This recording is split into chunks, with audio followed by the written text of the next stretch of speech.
Once again, we would like to bring greetings in the name of our Lord and Savior Jesus Christ, in whose name we have gathered together on the second day of this 3-day program called Youth Worker Seminar, and we thank God for all that has gone on yesterday. நேற்றைய தினம் நம் மத்தியிலே நமக்கு தெய்வீக வெளிப்பாடுகளை தந்த ஆண்டவரை துதிக்கின்ற அதே வேளையிலே இந்த 3 நாள் இளைஞர் அருட்பணியாளர் முகாமிலே 2வது நாளுக்கு நம்மை அழைத்து வந்த ஆண்டவருக்கு நன்றி செலுத்துகின்றோம். ஆண்டவரும் இரட்சகரும் ஆகிய இயேசு கிறிஸ்துவின் திருப்பெயராலே உங்கள் அனைவரையும் வாழ்த்துகின்றோம். I am of the conviction that God has a very special purpose concerning each of us about the ministry that we need to fulfill, especially among the lambs of God, that is the youngsters of this generation. இந்த தலைமுறையின் ஆட்டுக்குட்டிகளாகிய இளைஞர் மத்தியிலே பணியாற்றுகின்ற நம்மை குறித்து ஆண்டவருக்கு சிறப்பான ஒரு தீர்மானமும் திட்டமும் உண்டு என்று நான் நிச்சயமாகவே நம்புகின்றேன். When several of our senior leaders in the early 60s started youth ministries, we did not have such clear instructive teaching on how to do youth ministry. 1960களிலே இளைஞர் அருட்பணியை ஆரம்பித்த பல்வேறு தலைவர்கள் வாழ்ந்த காலத்திலே எவ்வாறு வாலிபர் ஊழியத்தை செய்வது என்கின்றதான அறிவுரைகள் கருத்துருக்கள் எல்லாம் அவ்வளவாக எங்களுக்கு கிட்டவில்லை. Several things we had to learn by trial and error methods. செய்து பார்த்து இப்படித்தானா அப்படித்தானா என்று பரிசோதித்து தான் நாங்கள் காரியங்களை கற்றுக்கொள்ள வேண்டியிருந்தது. And some of the lessons we had to learn the hard way. மிகவும் கடினமான வழிகளிலே முறைகளிலே இந்த காரியங்களை நாங்கள் கற்றறிந்தோம். So this program is just an attempt to consolidate all that we have learned during the last 4 decades of youth ministry and make it available and presented before a larger audience with various cross sections, especially people from various churches and denominations, fellowship assemblies and organizations. இவ்வாறு கடந்த 4-10 ஆண்டுகளிலே நாங்கள் கற்றுக்கொண்ட பல்வேறு நுணுக்கங்களையும் தகவல்களையும் வழிமுறைகளையும் நம்முடைய இயக்கம் மட்டுமல்லாது பிற சகோதர இயக்கங்களோடும் பிற சபைகளின் பிரதிநிதிகளோடும் கலந்து பகிர்ந்து கொள்வதற்கு ஏற்ற வகையிலே இந்த ஒரு முயற்சியை மேற்கொண்டுள்ளோம். And as we speakers stand here on this pulpit, we are very aware and we are conscious that there are some of you sitting here in this large audience who obviously know more than youth ministry than us, and you can definitely fare better.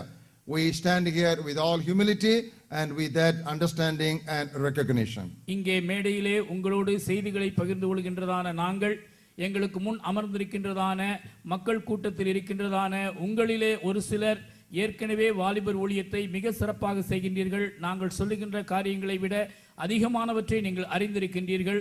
ஆகவே நாங்கள் ஒரு எளிய சிந்தையோடு இந்த காரியங்களை கேட்டுக்கொண்டிருக்கிற நீங்கள் இவைகளை விட சிறப்பாக செயல்படுவீர்கள் என்று உறுதியாய் நம்புகின்றோம். And we are humbled by the very fact that some of you who can do better than all of us here in this ministry are seated here with a learning attitude.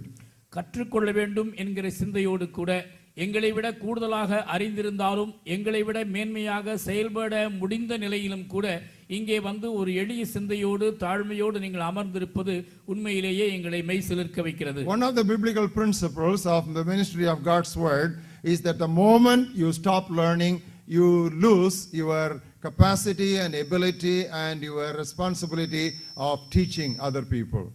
எந்த ஒரு நிலையிலே கற்றுக்கொள்கின்ற நிலையை நாம் நிறுத்தி விடுகின்றோமோ அந்த நேரத்திலே மற்றவர்களுக்கு கற்றுக் கொடுக்கின்ற ஒரு பாக்கியத்தை நாம் இழந்து விடுகின்றோம். செயல்படுகின்ற ஒரு நிலையும் கூட நாம் இழந்து விடுகின்றோம் என்பதுதான் வேதத்தினுடைய நிலைவாராத பிரமாணமாயிருக்கிறது. Only learners can be good teachers.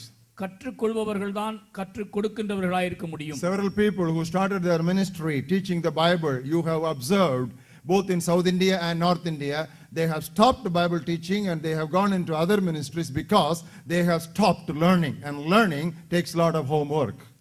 கற்றுக்கொள்கின்றதை நிறுத்திவிட்ட காரணத்தினால்தானே வட இந்தியாவிலும் தென்னிந்தியாவின் சில பகுதிகளிலும் கூட இவ்விதமாய் வேத போதனை ஊழியத்தை ஆரம்பித்த பலர் ஏதோ ஊழியங்களை செய்து கொண்டிருக்கிறார்கள் என்பதை நாம் பார்க்கின்றோம். கற்றுக்கொள்கின்றதை நாம் தொடர்ந்து செய்யும் பொழுது மட்டும்தான் இந்த கற்பிக்கின்ற ஊழியத்தை சிறப்பாக செய்ய முடியும். That's why we have a scarcity for Bible teachers in Christendom today.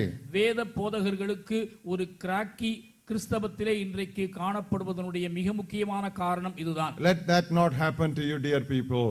எனக்கு அருமையானவர்களே, இந்த நிலை உங்களுக்கு நேரிடக்கூடாது என்பதே என் இதய வாஞ்சை. Keep on learning till you breathe last on this earth. உங்களுடைய இறுதி மூச்சு வரை கற்றுக்கொண்டே இருங்கள். Because even at the end of his life, Apostle Paul said that our knowledge is imperfect, and he told Timothy when Paul was imprisoned in that cold dungeon, please bring all my books and my parchments. தன்னுடைய முதிர் வயதிலே வாழ்வினுடைய அஸ்தமனத்திலே வாழ்ந்து கொண்டிருந்த நிலையிலும் கூட பவுலடிகளார் நம்முடைய அறிவு குறைவுள்ளது என்று கூறியதோடு நிறுத்திவிடாமல் இளைஞன் தீமோத்தேயுவை பார்த்து, நான் இருக்கின்ற சிறைச்சாலையிலே என்னிடத்திலே அந்த புத்தகங்களை கொண்டு வந்து சேர்ப்பி என்று கட்டளை கொடுத்தார். Dear brothers and sisters, let that attitude dominate our Christian thinking and ministry. அருமையான சகோதர சகோதரிகளே, நம்முடைய கிறிஸ்தவத்திலும் ஊழியங்களிலும் கூட இப்படிப்பட்டதான சிந்தை மேலோங்கி நிற்கட்டும். Towards the end of my talk last evening, I introduced two youth specialty Bibles to you. நேற்றைய தினம் என்னுடைய செய்தியினுடைய இறுதியிலே இளைஞர் சிறப்பு வெளியீடாக 2 வேதங்களை நான் அறிமுகப்படுத்தினேன். One is a Bible for teen guys and the other is a Bible for teen girls. ஒன்று 10 பருவ இளைஞருக்காகவும் மற்றொன்று 10 பருவ நங்கையருக்காகவும் The அறிமுகப்படுத்தப்பட்டது. one for the teen guys is called Revolution, and the one for the teen girls is called True Images. Revolution என்ற வேதம் இளைஞருக்கும், images என்கிற வேதம் நங்கையருக்கும் சிறப்பானது. Please pick up your copies before you leave this place, either for you or for your lambs or for your own children or your own friends, because these kind of specialty Bibles are not available. For example, I introduced Discipleship Bible during the Sound Doctrine Seminar in December here in Theni. But today I want to tell you, you cannot find a single copy of that Discipleship Bible anywhere in the world. It is discontinued. I searched about a dozen shops all over the states. It is not available. The computer simply shows that is discontinued. No more. சென்ற ஆரோக்கிய உபதேச கருத்தரங்கிலே discipleship Bible என்கிற ஒரு அரிய கலை பொக்கிஷத்தை நான் அறிமுகப்படுத்தினேன். அநேகர் வாங்கினீர்கள். அதனை இன்னும் அநேகருக்கு வாங்கி கொடுக்கலாம் என்று அமெரிக்க ஐக்கிய நாடுகள் சென்ற பொழுது நான் 1 டஜன் கடைகளிலே முயற்சித்த பொழுது எங்குமே அது கிடைக்கவில்லை. நான் கணனியிலே சரிபார்த்த பொழுது அந்த புத்தகம் எங்கும் கிடைப்பது இல்லை என்றே காட்டியது. இப்படியாய் சில பொக்கிஷங்கள் நமக்கு கிடைப்பதில்லை. ஆகவே நேற்றைய தினம் அறிமுகப்படுத்தப்பட்ட இந்த 2 வேதங்களை உங்களுக்கோ உங்களுடைய பிள்ளைகளுக்கோ உங்களுடைய ஆட்டுக்குட்டிகளுக்கோ நீங்கள் வாங்கி செல்லுமாறு கேட்டுக்கொள்கின்றேன். Because some of the very good books do not become popular. சில சிறப்பான வெளியீடுகளும் நூல்களும் அவ்வளவு பிரபல்யம் அடைவது இல்லை. And when they are not popular, the publishers do not go for frequent reprints. இப்படி பிரபல்யமாகாத காரணத்தினாலே இதனை பதிப்பிடுகின்றவர்கள் இதனை மறு அச்சு செய்வதற்கு தாமதிக்கின்றார்கள். And that's a disadvantage for us. இது நமக்கு ஒரு குறைபாடாக காணப்படுகிறது. So that's why whenever, anytime, through my letters or through media or in meetings, I recommend some books, because I take a lot of time to study these books and recommend. If I recommend something, you can close your eyes and buy it. I stand guarantee for it. You will never ever regret. There's hundreds and thousands of testimonies for what I am saying now. ஆகவே முதல் தரமாக அவைகள் அறிவிக்கப்படும் பொழுதே அதனை வாங்கிக் கொள்வதுதான் சிறந்தது. என்னுடைய கடிதங்கள் மூலமாகவோ பிற ஊடகங்கள் மூலமாகவோ இப்படிப்பட்டதான அரிய வேதங்களை நான் அறிமுகப்படுத்தும் பொழுது அவைகளை நான் படித்து அதனுடைய பயனை நன்றாக உணர்ந்து அது அவசியம் என்று நினைப்பதனாலே இவைகளை சொல்லுகின்ற காரணத்தினால் நீங்கள் கண்களை மூடிக்கொண்டு உடனடியாக அவைகளை வாங்குவது உங்களுக்கு பயனளிக்கும். Now there is a tendency for young people and the modern generation to move on from hard copy of the Bible to Bible software. இன்றைய இளைய தலைமுறையினர் கணனி யுகத்திலே வாழ்கின்ற காரணத்தினாலே புத்தக வடிவிலே இருக்கின்ற வேதங்களை விட்டுவிட்டு அங்கே கணனி மென்பொருள்களை வாங்குவதிலே ஆர்வம் காட்டுகின்றார்கள். Now Bible software can be a supplement for hard copies, but they can never become a substitute.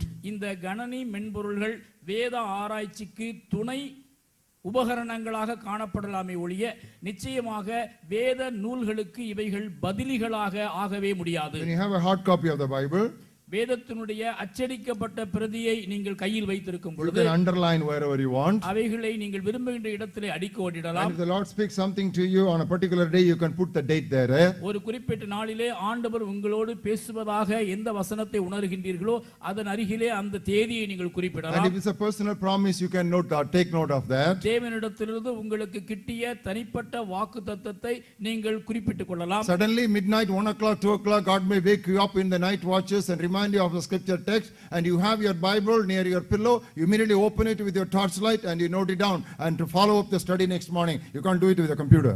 நள்ளிரவிலே தூக்கத்தின் மத்தியிலே ஆண்டவர் ஏதோ ஒரு காரியத்தை உங்களை தட்டி எழுப்பி நினைப்பூட்டுகின்ற வேளையிலே தலையணைக்கு அருகிலே வைத்திருக்கின்றதான உங்களுடைய அச்சடிக்கப்பட்ட வேதத்தை உடனடியாக திருப்பி உங்களுடைய கையில் இருக்கின்ற விளக்கின் மூலமாக பேனாவினாலே அதை நீங்கள் குறித்து அடுத்த நாள் காலையிலே வேத ஆராய்ச்சிக்கு பயன்படுத்தலாம். இவைகள் எல்லாம் மென்பொருளிலே சாத்தியமில்லை. And also, oftentimes I tell you, when you study the Bible, as far as possible, we should kneel down and study the Bible. You can't kneel down and operate a computer.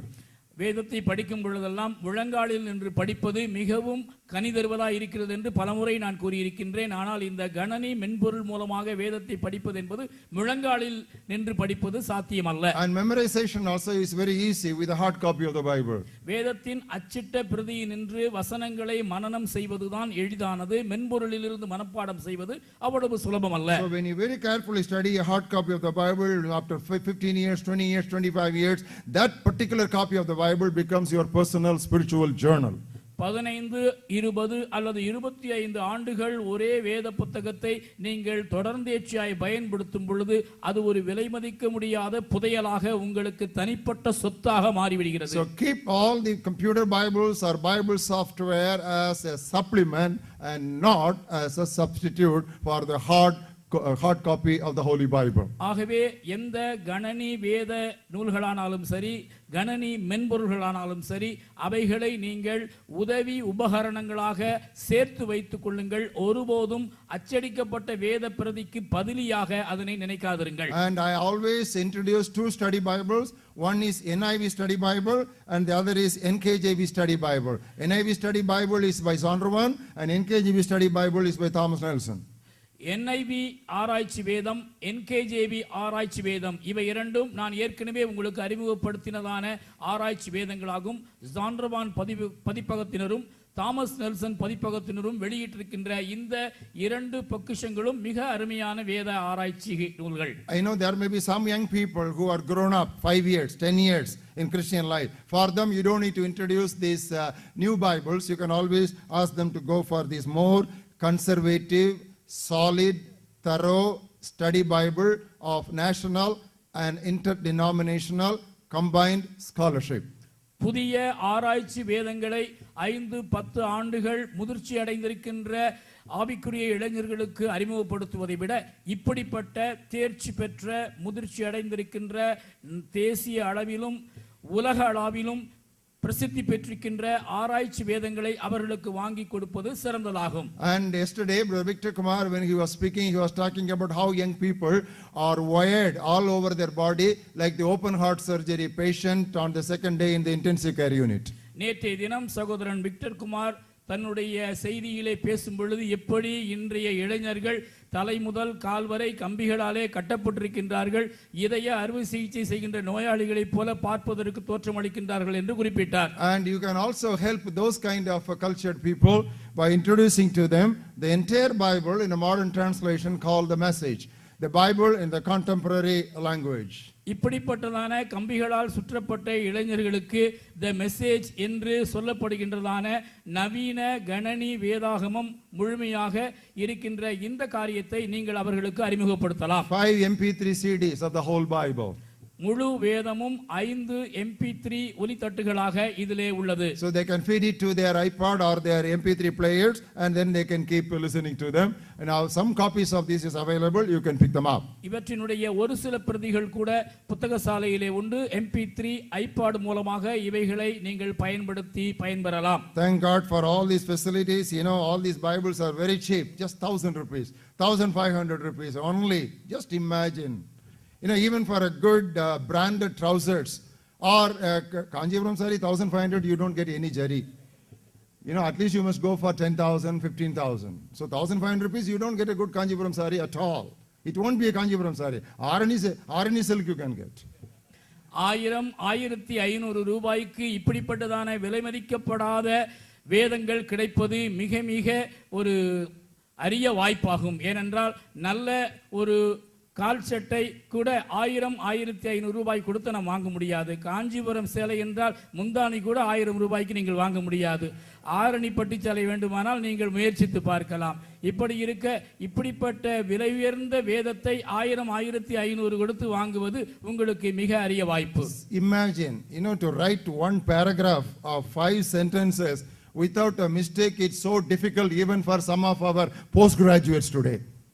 ஒரு பத்தி பிழை இல்லாமல் 10 வரிகள் எழுதுவது கூட முதுகலை பட்டதாரிகளாய் இருக்கின்ற நம்முடைய இளைஞர்களுக்கு குதிரை கொம்பாகும்.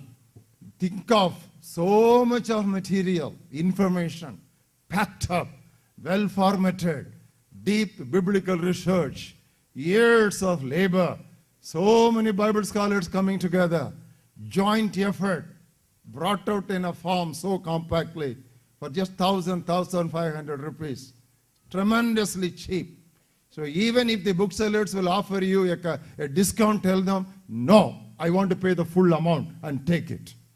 ஆனால் ஆயிரக்கணக்கான பக்கங்கள் அடங்கிய இந்த அரிய பொக்கிஷங்களாகிய வேத புத்தகம் பல தேவ மனிதர்கள் பல மணி நேரங்கள் உட்கார்ந்து யோசித்து தங்களுடைய ஆன்மீக பொக்கிஷங்களை எழுத்து வடிவிலே எழுதி கொடுத்திருக்கின்றார்கள். பல வேத வல்லுநர்கள் இணைந்து சமைத்திருக்கின்றதான இப்படிப்பட்டதான ஆராய்ச்சி வேதங்களை நாம் விலை கொடுத்து வாங்குவதற்கு புத்தக சாலைக்கு செல்கின்ற வேளையிலே ஒருவேளை அந்த நிறுவனத்தார் தள்ளுபடி தருகிறேன் என்று சொன்னால் கூட வேண்டாம் வேண்டாம் முழு விலை கொடுத்து நான் வாங்கிக் கொள்கிறேன் என்று நீங்கள் இதனை அள்ளிக்கொள்ளுங்கள். அத்தனை முத்தானது இவைகள். Now with that introduction, I would like to enter the third talk that I want to deliver you in this program. இந்த முகாமிலே நான் தர வேண்டிய மூன்றாவது செய்திக்கு இப்படிப்பட்ட முகவரையோடு கூட நான் கடந்து செல்ல பிரியப்படுகிறேன். Shall we again bow heads before God for a word of prayer? தேவனை நோக்கி ஒரு நிமிடம் கண்களை மூடி ஜெபிப்போம். Gracious Heavenly Father, we thank you for your precious gift of your holy scriptures.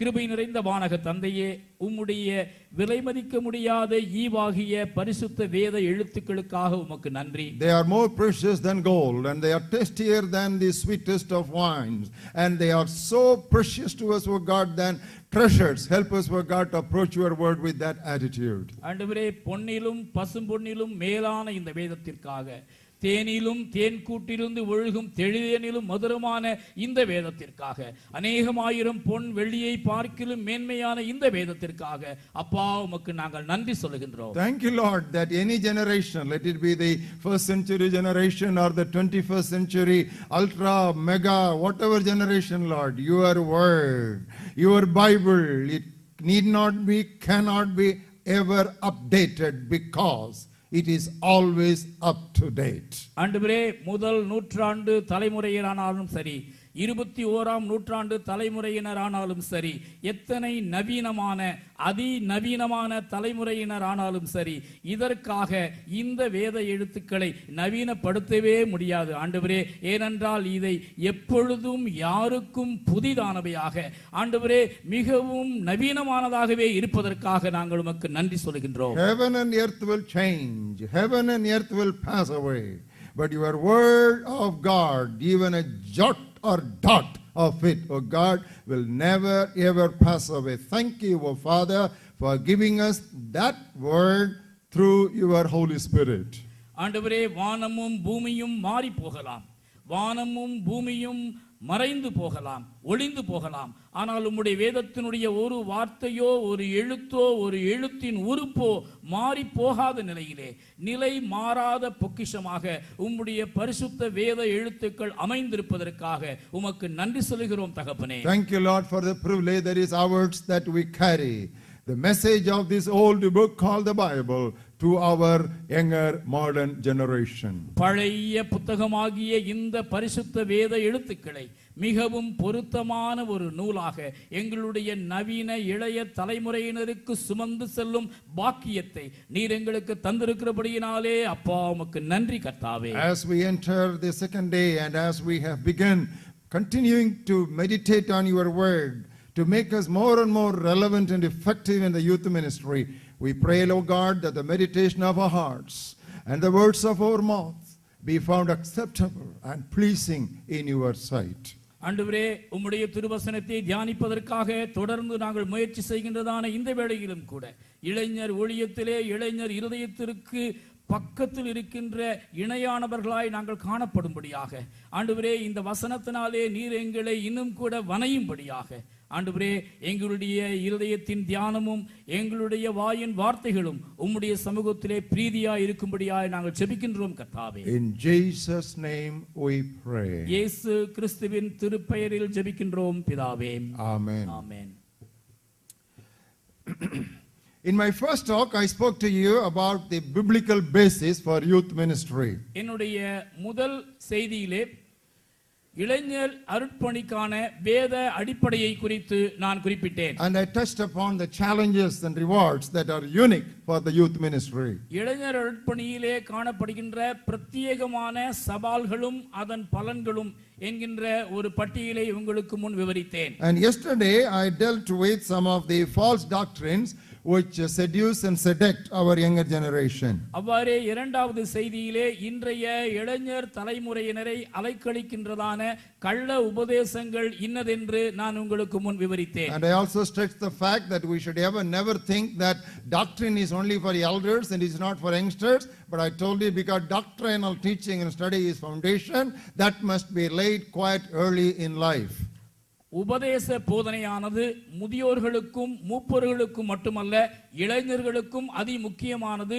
ஆகவே எவ்வளவு ஆரம்ப காலத்திலேயே இந்த உபதேச போதனைகளை அவர்களுக்கு விதைக்க முடியுமோ அந்த அளவுக்கு விதைக்க வேண்டும் என்றும் நான் உங்களுக்கு குறிப்பிட்டேன். Now this morning for my third talk I have chosen the subject youth with churches and missions. இந்த நாளிலே என்னுடைய மூன்றாவது செய்திக்கு தலைப்பாக இளைஞரும் சபைகளும் என்று நான் தெரிந்தெடுத்துள்ளேன். Youth with churches and missions. இளைஞரும் திருச்சபையும் சங்கங்களும் அல்லது ஊழிய நிறுவனங்களும். You know, the Bible talks about various categories of people. வேதம் பல்வேறு வகையான மக்களை குறித்து பேசுகின்றது. For example, if you turn with me to the book of Galatians, கொலோசியர் நிருபத்தை எடுத்துக்கொள்வீர்களேயானால் 3rd chapter, மூன்றாவது அத்தியாயம் and look at the 28th verse. 28ஆம் வசனத்தை கவனியுங்கள். It speaks, there is neither Jew nor Greek. Galatians 3:28. கலாத்தியர் 3:28. There is neither Jew nor Greek.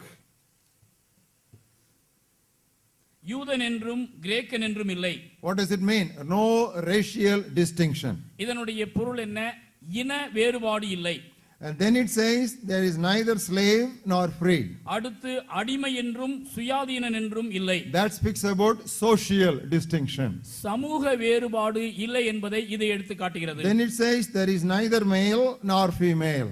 அடுத்து ஆண் என்றும் இல்லை பெண் என்றும் இல்லை. That speaks about sex distinction. பால் வேறுபாடும் இல்லை என்று இது நமக்கு உணர்த்துகிறது. Now come with me to Colossians for a similar passage. இதற்கு ஒப்பனையான மற்றொரு வசனத்திற்கு கொலோசியர் நிருபத்திற்கு வாருங்கள். 3rd chapter, மூன்றாவது அத்தியாயம் 11th verse. 11ஆம் வசனம். There again it says neither Greek nor Jew.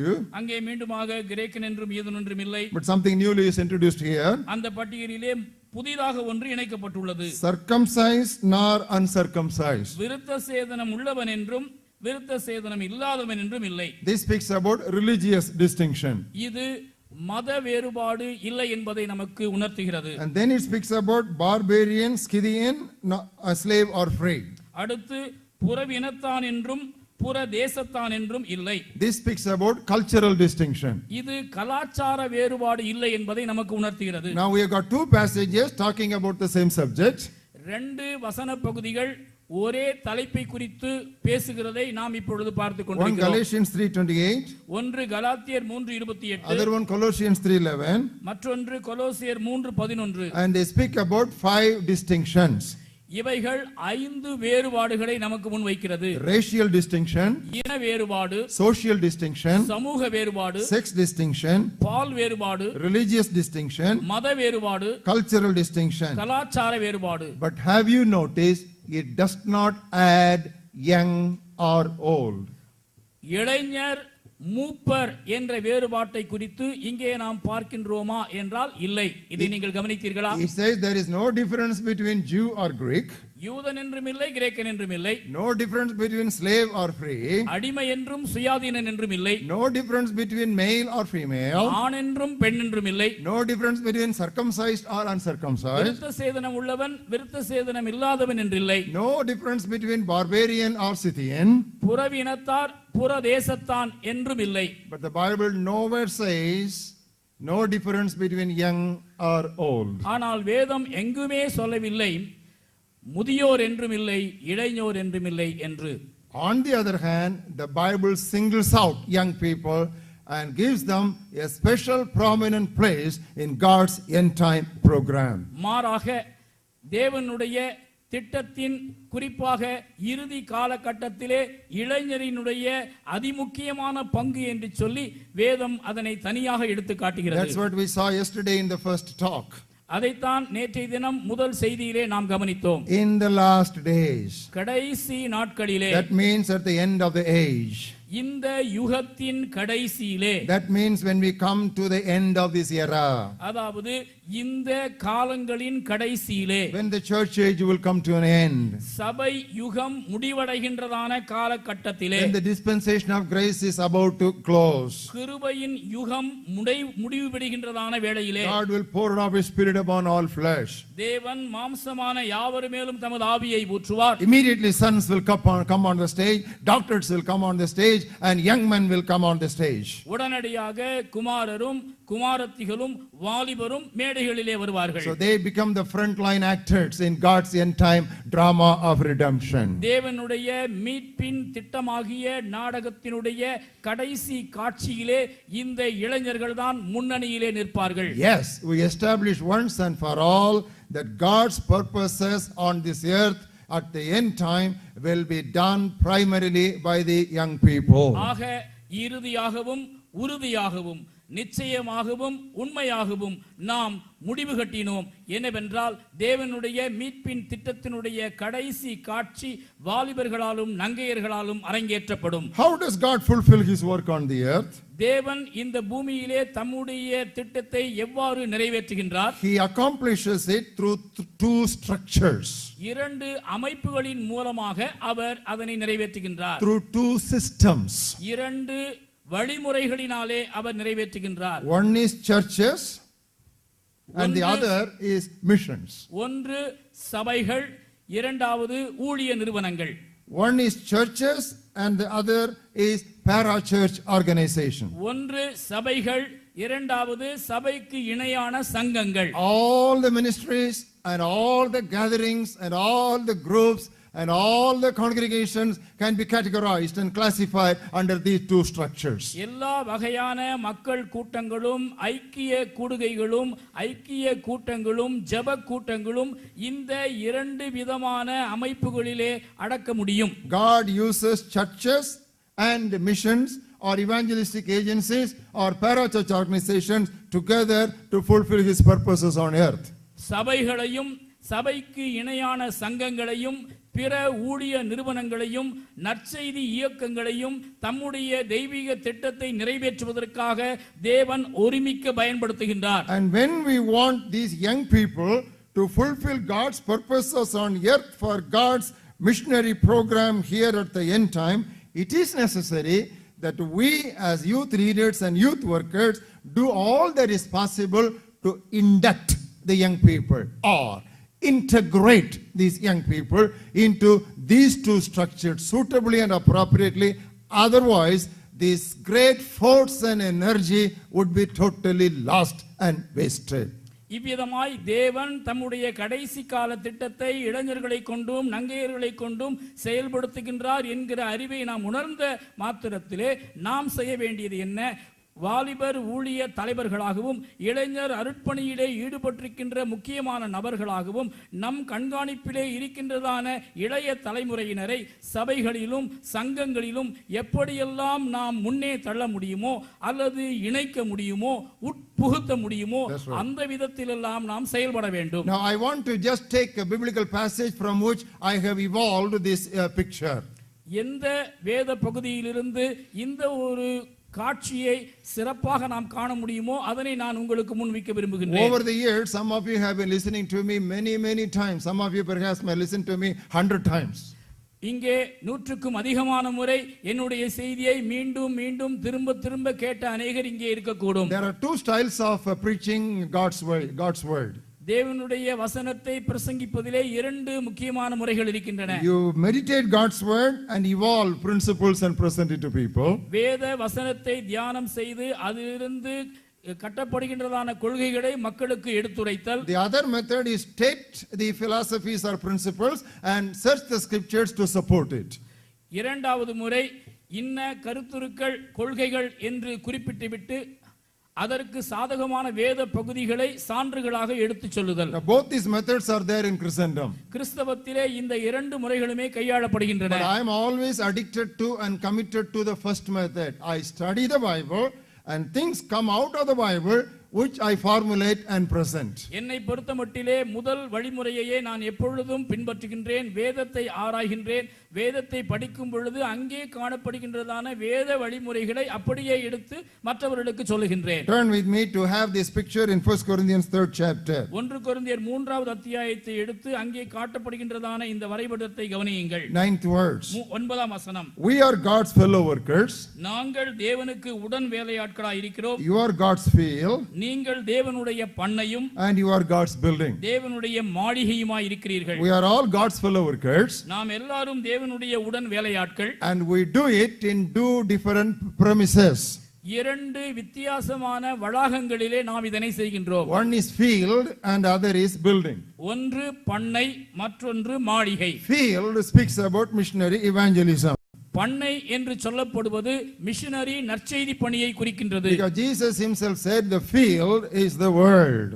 இயேசு கிறிஸ்து தாமே சொன்னார் இந்த வயல் நிலம் என்று சொல்லப்படுவது உலகத்தை குறிக்கிறது. Very clearly Jesus said it. So when we say field, it refers to the large world. இயேசு கிறிஸ்துவினுடைய தெளிவான வார்த்தைகளின் மூலமாக வயல் நிலம் என்று சொல்லப்படுவது நமக்கு முன் பறந்து கிடக்கின்ற உலகத்தை எடுத்து காட்டுகிறது. So when you say field, it is missionary evangelism. பண்ணை என்றதான சொல் மிஷனரி நற்செய்தி பணியை தான் நமக்கு எடுத்து காட்டுகின்றது. When you say building, that is the church of Jesus Christ. அடுத்து மாளிகை என்று சொல்லப்படுவது இயேசு கிறிஸ்துவினுடைய திருச்சபையை குறிக்கிறது. So you can either be a worker in an agricultural field or you can be a worker in a building construction site. Together we are God's fellow workers.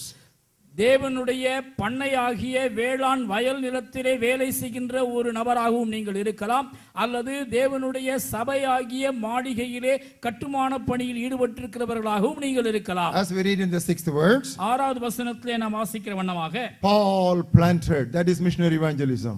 Pavul நட்டார், அதாவது missionary நற்செய்தி பணி. Apollos as a pastor he watered, that is the building of the church. போதகனாகிய Apollos நீர் பாய்ச்சினார், that's the ministry of the church. அதுதான் சபையின் அருட்பணி. Together they are fellow workers with God because God gives the increase. இருவரும் ஒரு சேர தேவனுடைய உடன் வேலையாட்களாக இருக்கின்றார்கள். Now it is necessary whatever we do we have a clear biblical perspective. நாம் எதை செய்தாலும் வேத வசனத்தினுடைய தெளிவோடு அதனை செய்வது அவசியம். When you have the clear biblical perspective, you will not be unfruitful and you will not stumble. That's what we saw yesterday. நாம் இப்படி வேத வசன தெளிவோடு எந்த காரியத்தையும் செய்யும் பொழுது நாம் கனியற்றவர்களாய் இருக்க மாட்டோம், அதைப்போல் இடறவும் மாட்டோம். Now we'll begin with youth and churches, and in the second half we'll study about youth and missions. முதலாவது நாம் சபைகளும் இளைஞரும் என்கிற பகுதியை தியானிப்போம். அதன் பிற்பாடு சங்கங்களும் இளைஞரும் என்ற தலைப்புக்குள் கடந்து செல்வோம். The doctrine of the church must be taught to young people as quickly and as early as possible. சபையை குறித்ததான உபதேசம் எவ்வளவு சீக்கிரமாக இளைஞருக்கு சொல்லிக் கொடுக்கப்பட முடியுமோ அந்த அளவுக்கு ஆரம்பத்திலேயே கற்பிக்கப்பட வேண்டும். You know what they should understand about the church? சபையை குறித்து அவர்கள் என்ன புரிந்து கொள்ள வேண்டும்? Every saved person in the world, the moment he is saved, he is a member of the church of God.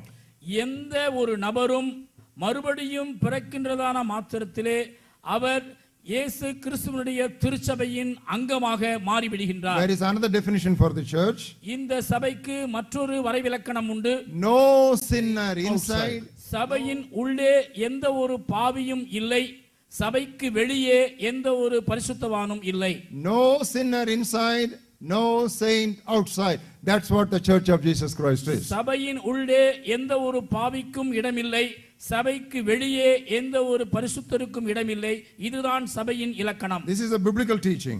இது வேத போதனையாக இருக்கிறது. Second chapter of Acts of the Apostles. அப்போஸ்தலர் 2வது அத்தியாயம். I'll read to you the latter portion of the 47th words. 47ஆம் வசனத்தினுடைய இறுதி பகுதியை நான் The வாசிக்கின்றேன். Lord added to the church daily those who were being saved. ரட்சிக்கப்படுகிறவர்களை கர்த்தர் அனுதினமும் சபையிலே சேர்த்து கொண்டு வந்தார். What does it mean? அதனுடைய பொருள் என்ன?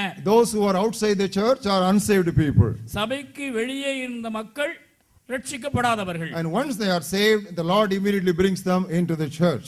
எப்பொழுது அவர்கள் ரட்சிக்கப்படுகின்றார்களோ உடனடியாக அவர்கள் சபைக்கு உள்ளே சேர்த்துக் கொள்ளப்படுகிறார்கள். Turn with me for Paul's further description of this very interesting mechanism. இந்த முக்கியமான தத்துவத்தை குறித்து பவுலப்போஸ்தலனுடைய மற்றொரு வசனத்தை கவனியுங்கள். 13th chapter of 1 Corinthians 12th chapter. 13th words of 1 Corinthians 12th chapter. 1 கொரிந்தியர் 12ஆம் அத்தியாயம் 13வது வசனம். By one Spirit we were all baptized into one body. ஒரே ஆவியினாலே ஒரே உடலுக்குள்ளாக ஞானஸ்நானம் பண்ணப்பட்டோம். This is the meaning of getting baptized by the Spirit into the body of Christ. கிறிஸ்துவின் உடலுக்குள்ளே ஒரே ஆவியினாலே ஞானஸ்நானம் பெறுகின்ற அனுபவத்தை இது நமக்கு உணர்த்துகின்றது. It simply means brought by the Holy Spirit into the church. சபைக்கு உள்ளே பரிசுத்த ஆவியானவரால் கொண்டு வரப்படுகின்றதான அனுபவத்தை தான் இது உணர்த்துகிறது. This speaks about getting submerged into the body of Christ, getting placed and inducted into the body of Christ by the Holy Spirit. பரிசுத்த ஆவியானவர் மூலமாக கிறிஸ்துவின் சரீரமாகிய சபைக்கு உள்ளாக நாம் உட்புகுத்தப்படுகின்ற அனுபவத்தை இது நமக்கு வெளிக்காட்டுகிறது. And you have to teach your young people the church is the body of Christ. Now you may think that these are all very normal things. How do these things interest young people? Don't think like that. Yesterday I told you, if the foundation is not laid properly, the cracks will show sometime at a later stage at the most unexpected hour and at the most unexpected corner. கிறிஸ்துவினுடைய உடலாய் திருச்சபை இருக்கிறது என்கிறதான சத்தியத்தை இளைஞருக்கு ஆரம்ப கட்டத்திலேயே சொல்லிவிடுங்கள். ஏனென்றால் நேற்றைய தினத்திலே நான் சொன்னேன், அஸ்திவாரம் மிக முக்கியமானது. இந்த அடித்தளம் சரியாக அமைக்கப்படாவிட்டால் என்றோ ஒரு நாள் எதிர்பாராத நேரத்திலே எதிர்பாராத இடத்திலே மேலே விரிசல்கள் உண்டாகும். ஆகவே கிறிஸ்துவின் உடல்தான் சபை என்கிற சத்தியத்தை அடித்தளமாக இளைஞருக்கு எடுத்துச் சொல்லுங்கள். Look at the 27th words of the same 1 Corinthians 12th chapter. 1 கொரிந்தியர் 12ஆம் அத்தியாயத்தினுடைய 27ஆம் வசனத்தை கவனியுங்கள். You are the body of Christ and members individually or organs individually. நீங்களே கிறிஸ்துவின் உடலாயும் தனித்தனியே அவயவங்களாயும் அல்லது உறுப்புகளாயும் இருக்கிறீர்கள். There is no appendix in the body of Christ. We all have appendix, but the body of Christ does not have any appendix. உடலிலே நாம் எல்லாருக்கும் குடல்வால் இருக்கிறதை நாம் பார்க்கின்றோம். ஆனால் கிறிஸ்துவின் உடலை பொறுத்த மட்டிலே அதிலே குடல்வால் இருப்பதில்லை. You know what is appendix? If necessary, you can just cut it off and throw it away. Nothing will happen. You will continue to be alive. குடல்வால் என்பது என்ன? இந்த குடல்வால் உங்களுக்கு தொந்தரவு கொடுத்தால் அதை வெட்டி எறிந்து விடலாம். குடல்வால் இல்லை என்றாலும் நீங்கள் வாழ்க்கை நடத்தலாம். But there is no appendix in the body of Christ. ஆனால் கிறிஸ்துவின் உடலிலே குடல்வாலுக்கு இடமில்லை. There is no unwanted, ungifted member in the body of Christ. வரங்கள் இல்லாத அல்லது திறமை இல்லாத நபர் என்று ஒருவரும் கிறிஸ்துவின் உடலிலே இல்லை. Look at the verse 21 and 22 of the same chapter. அதே அத்தியாயத்தில் 21ஆம் 22ஆம் வசனங்களை கவனியுங்கள். The eye cannot say to the hand, I have no need of you, nor again the head to the feet, I have no need of you. கண்ணானது கையை பார்த்து நீ எனக்கு வேண்டுவதில்லை என்றும் தலையானது கால்களை நோக்கி நீங்கள் எனக்கு வேண்டுவதில்லை என்றும் சொல்லக்கூடாது. Because the eye is at the upper berth and the hand is at the middle berth. So I should not tell the one at the middle berth, nor should the head speak to the one at the lower berth, I don't need of you.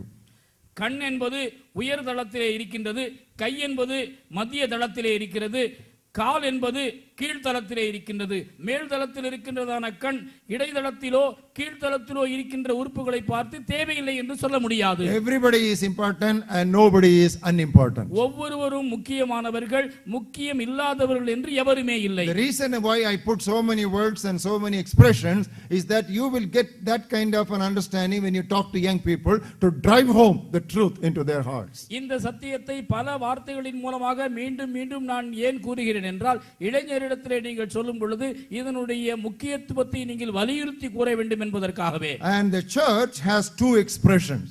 சபைக்கு இரண்டு வெளிப்பாடுகள் உண்டு. One is the universal expression and the other is the local expression. ஒன்று உலகளாவிய சபை, மற்றொன்று உள்ளூர் சபை. One is that universal invisible church and the other is the localized tangible church. ஒன்று கண்ணுக்கு புலப்படாத உலகளாவிய சபை, மற்றொன்று கண்ணுக்கு புலப்படக்கூடிய உள்ளூர் சபை. For example, உதாரணமாக the epistle of Ephesians was written to the universal church. எபேசு சபையினருக்கு எழுதப்பட்ட நிருபமானது உலகளாவிய சபையை மனதில் வைத்து எழுதப்பட்டது. No local problem of a church is dealt with there. அங்கே சொல்லப்படுகின்ற வசனங்களிலே உள்ளூர் சபையிலே காணப்படுகின்ற பிரச்சனைகளுக்கு ஏற்ற பதில்கள் காணப்படாது. But when you come to the Corinthian epistle, it was essentially addressed to a local church. All the problems we encounter in local assemblies are opened up there and explained there. ஆனால் Corinth நிருபத்திற்கு வரும் பொழுது ஒரு உள்ளூர் சபையிலே காணப்படுகின்றதான பல்வேறு பிரச்சனைகள், பல்வேறு சிக்கல்கள், இவைகளை விலாவாரியாக அலசி அவைகளை கொரிந்து நிருபத்திலே பவுல் அப்போஸ்தலன் எழுதுகின்றார். So when we say church, there is a universal church and there is a local church. ஆக சபை என்று சொல்லும் பொழுது உலகளாவிய சபையும் உள்ளது, உள்ளூர் சபையும் உள்ளது. By character and nature, both must be the same.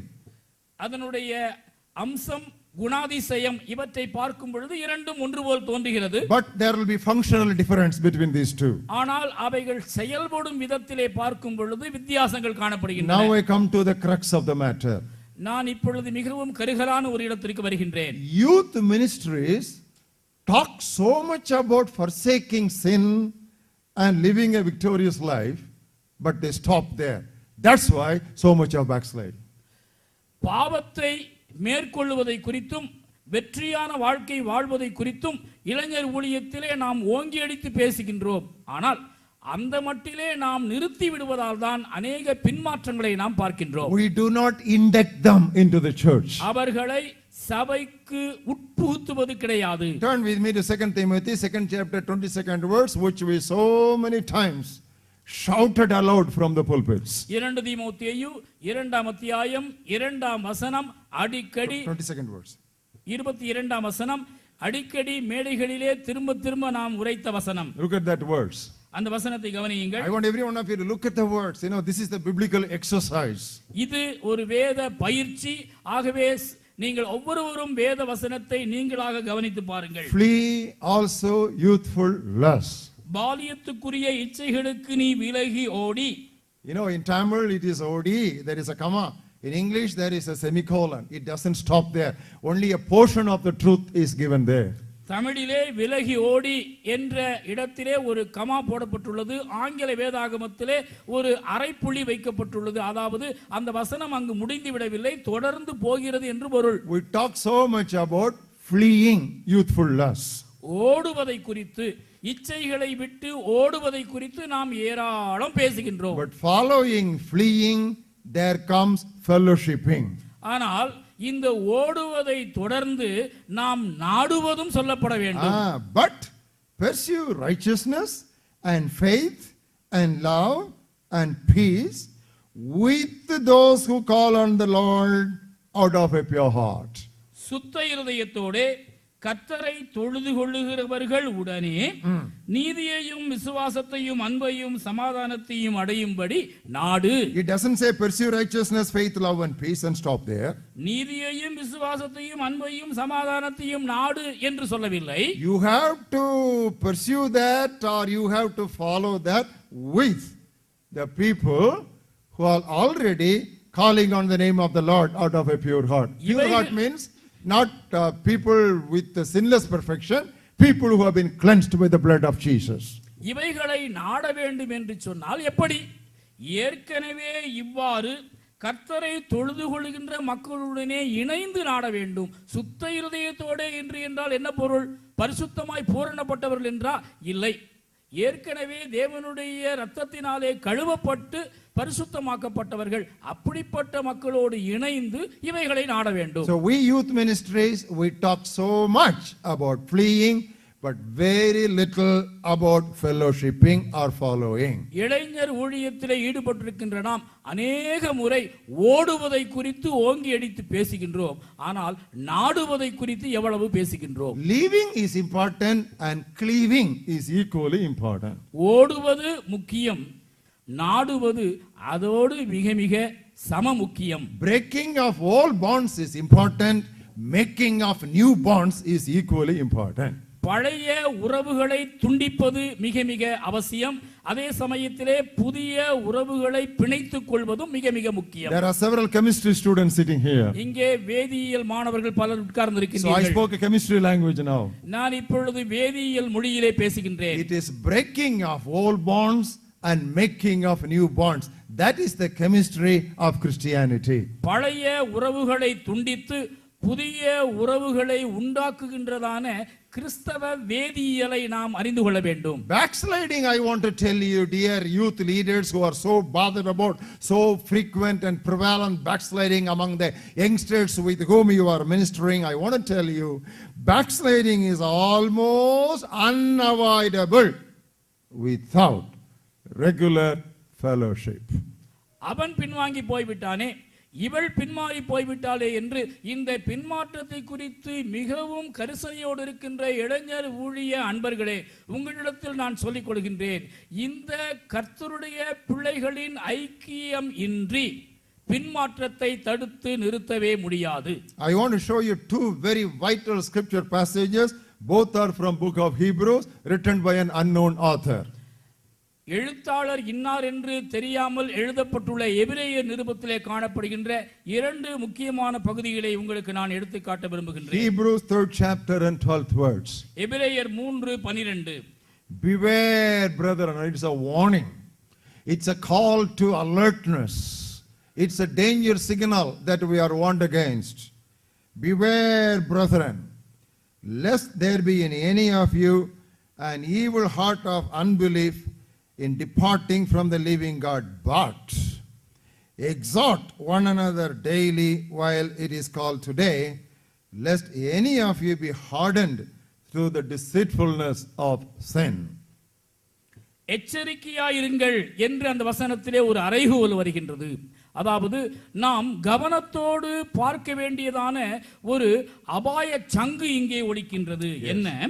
ஜீவனுள்ள தேவனை விட்டு விலகுவதற்கு ஏதுவான அவிசுவாசம் உள்ள பொல்லாத இருதயம் உங்களில் ஒருவனுக்குள்ளும் இராதபடிக்கு நீங்கள் எச்சரிக்கையாயிருங்கள். உங்களில் ஒருவனாகிலும் பாவத்தின் வஞ்சனையினாலே கடினப்பட்டு போகாதபடிக்கு இன்று எண்ணப்படும் அளவும் நாள்தோறும் ஒருவருக்கொருவர் புத்தி சொல்லுங்கள். When will we, why does it say until it is called today? இன்று எண்ணப்படும் அளவும் நாள்தோறும் என்று ஏன் அங்கு எழுதப்பட்டுள்ளது? We call this day as today because there was an yesterday. இன்று என்று இன்றைய நாளை நாம் குறிப்பிடுகின்றோம். ஏன்? நேற்று என்று ஒரு தினம் நேற்று சென்று விட்டது. We call this day today because there is going to be tomorrow. நாளை என்று ஒரு நாள் நாளை வரப்போகின்றது. ஆகையால தான் இன்று என்கிற நாளை இன்று என்று சொல்லுகின்றோம். A day will come when there will be no tomorrow. Until that day, which is the last day of the year, you must not forsake assembling. ஒரு நாள் வரப்போகிறது. அந்த நாளிலே நாளை என்று சொல்லப்பட முடியாத ஒரு நேரம் வரும். அதாவது இந்த பூ உலகத்தினுடைய கடைசி நாள்.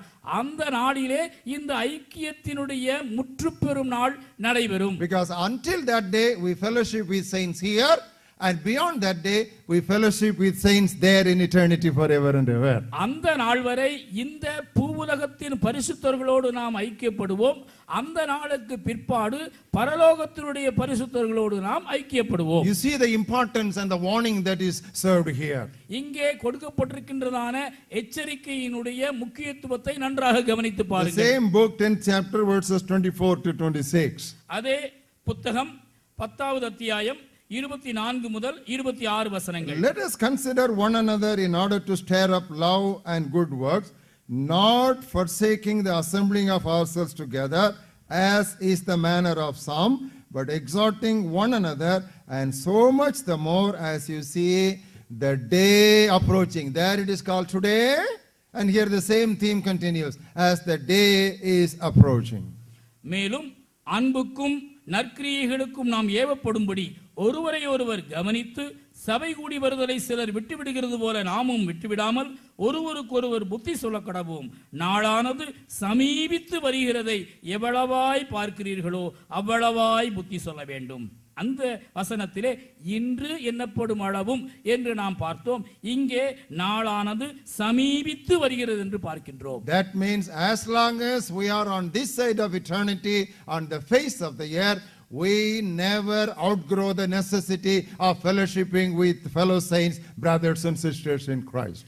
நித்தியத்தினுடைய இக்கரையிலே புவி யாத்திரையிலே சென்று கொண்டிருக்கின்ற நாம் நம்முடைய சகோதர சகோதரிகளோடு இணைந்து ஐக்கியப்படுகின்றதான காரியத்தை எக்காரணத்தை கொண்டும் உதாசீனப்படுத்தவே முடியாது. Now this is very stressful, it is very strongly, it is stressed up there in book of Ecclesiastes, again a very familiar passage, and 4th chapter. இந்த சத்தியம் வேறு ஒரு பழைய ஏற்பாட்டு புத்தகத்திலே நமக்கு மிகவும் பரிச்சயமான ஒரு வேத பகுதியின் மூலமாக வெளிப்படுத்தப்படுகின்றது. பிரசங்கியின் புத்தகம் Ecclesiastes 4th chapter, reading from 9th. These are all the scripture passages you should turn the attention of your young disciples very frequently and often. பிரசங்கி 4வது அத்தியாயம் 9ஆம் வசனம் துவங்கி வருகின்றதான இப்படிப்பட்ட வேத வசன பகுதிகளை உங்களுடைய இளம் சீடர்களுக்கு நீங்கள் திரும்ப திரும்ப எடுத்துரைக்க வேண்டும். Two are better than one because they have a good reward for their labor. ஒண்டியா இருப்பதிலும் இருவர் கூடி இருப்பது நலம், அவர்களுடைய பிரயாசத்தினால் அவர்களுக்கு நல்ல பலன் உண்டாகும். If they fall, one will lift up his companion, but woe to him who is alone when he falls, because he has no one to help him up.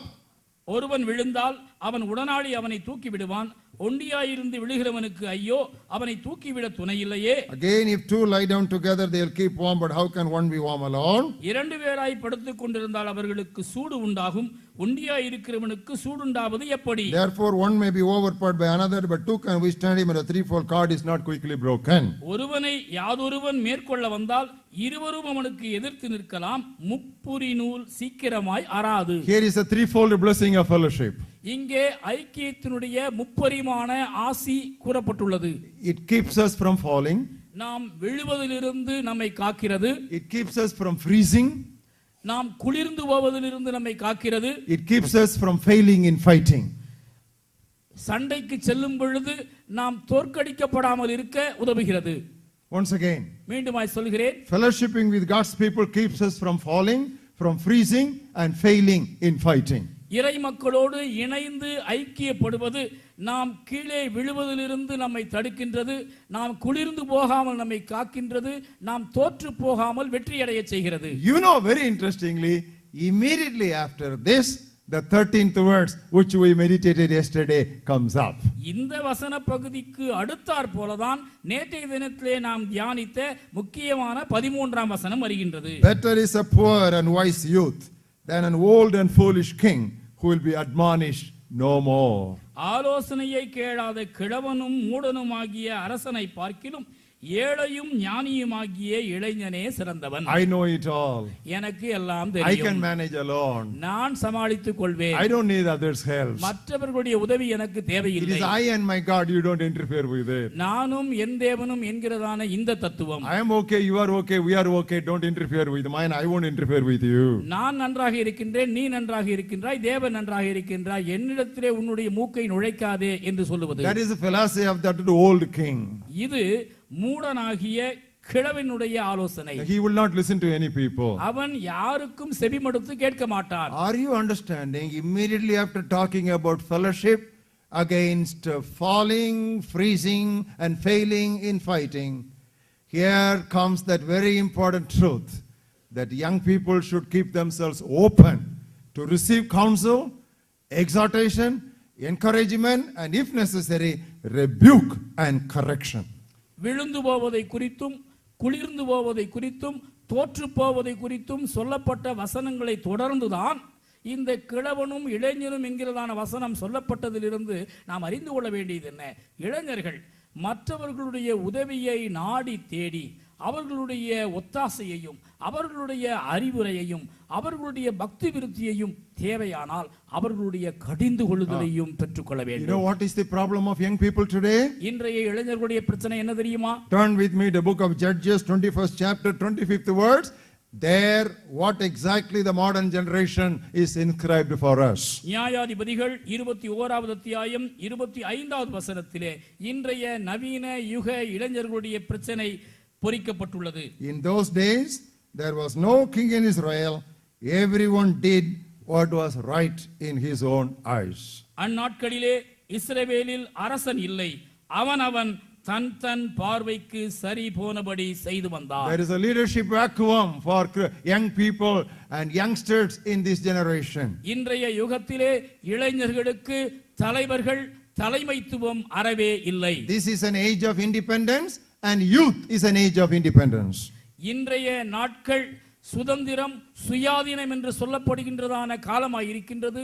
மனம் போல வாழ்வதுதான் இன்றைய இளைஞருடைய மார்க்கமாய் இருக்கிறது. But on the other hand, ஆனால் மாறாக our young man Jesus Christ. நமது மாதிரி இளைஞன் இயேசு கிறிஸ்து. Why do I call him our young man Jesus Christ? நம்முடைய இளைஞன் இயேசு கிறிஸ்து என்று நான் ஏன் குறிப்பிடுகிறேன்? When those 3 young men in Babylon were thrown into the fiercest fire, the 4th young man Jesus Christ joined them and he walked with them free in fire.